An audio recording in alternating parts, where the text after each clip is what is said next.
कि बाबा भोलेनाथ जी के नयन अश्रु से जो प्रकट हुआ वो रुद्राक्ष का पौधा है, माता पार्वती के नयन अश्रु से जो प्रकट हुआ वो बेलपत्री का पौधा है, और उमा और महेश,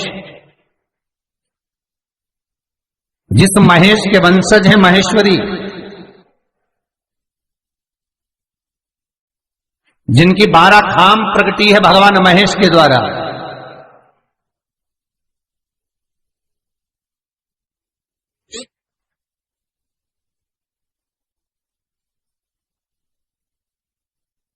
वो महेश और उमा और महेश का जो चरित्र है कि उमा और महेश का जब प्रागट्य हुआ, उमा और महेश जब दोनों आनंद में विभोर होकर जब चलते हैं और दोनों के बैठने से तप मुद्रा से जो पौधा उत्पन्न होता है वो शमी का पौधा है।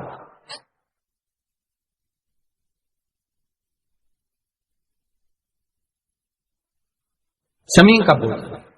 तो एक बात ध्यान रखिए, शिव जी के द्वारा जो निर्मित हुआ उसमें कोई शूल नहीं है, उसमें कोई कांटे नहीं है। पार्वती के द्वारा जो निर्मित हुआ बेलपत्री का पौधा, उसमें कांटे हैं, और पार्वती के मिलन से भी जो उत्पन्न हुआ है शंकर के साथ में, उसमें भी कांटे हैं। शमी के पौधे में भी कांटे, शमी के वृक्ष में भी कांटे।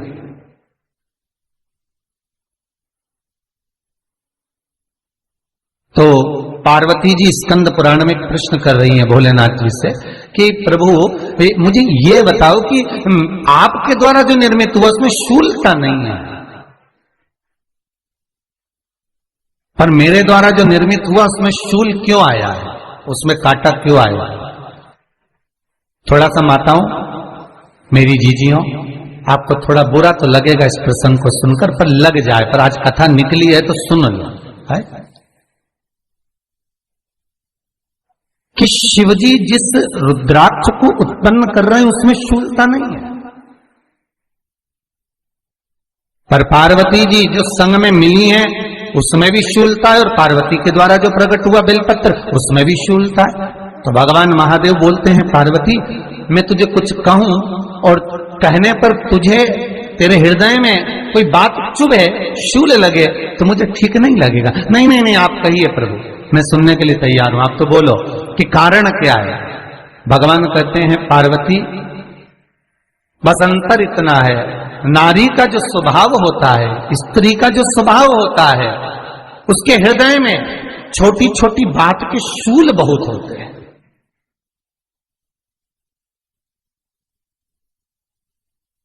जेठानी ने ये कह दिया, देवरानी ने ये कह दिया, तुम्हारी मम्मी ये बोल दी, तुम्हारे पापा ने ये कह दिया, तुम्हारी बहनों ने ये कह दिया, तुम्हारे भाई ने ये कह दिया, तुम्हारे रिश्तेदार ने ये बोल दिया।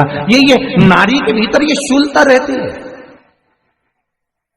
तो पार्वती जी बोली कि जितना तप आपने करा उतना तप मैंने करा, और जितनी साधना आपने करी उतनी साधना मैंने करी, और जितना आराधना दिल से आपने करी उतनी आराधना दिल से मैंने करी, फिर इसमें शूलता कहां से आ गई? भगवान शिव बोले, बस पार्वती बात इतनी सी है कि जब मैं आराधना करने बैठता हूं तो मेरी दृष्टि में सम्मुख में कुछ नहीं होता। जब मैं आराधना करने बैठता हूं तो मेरी दृष्टि में, मेरे सम्मुख में कुछ नहीं होता कि कौन ने क्या करा है, कौन ने क्या बोला है, कौन क्या कर रहा है, उससे मुझे मतलब नहीं होता, उससे मुझे कोई मतलब नहीं। पर पार्वती जब तू आराधना करने भी बैठती है ना, तो तेरी चित्त वृत्ति में कहीं ना कहीं किसी ना किसी रूप में कोई शूल आ ही जाता है।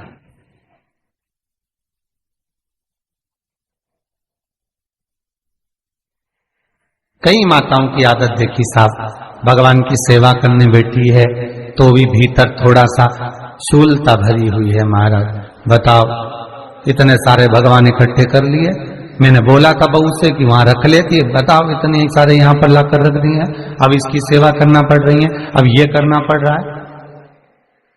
प्रसाद लेने के लिए रसोई घर में गई, भगवान का भोग लगाने के लिए, तो उसमें भी शूलता आ गई। इतने घंटों से मैं सामान ढूंढ रही, फ्रिज में मिल ही नहीं रहा, मैंने रख के गई थी, भगवान जाने कहां चले गए।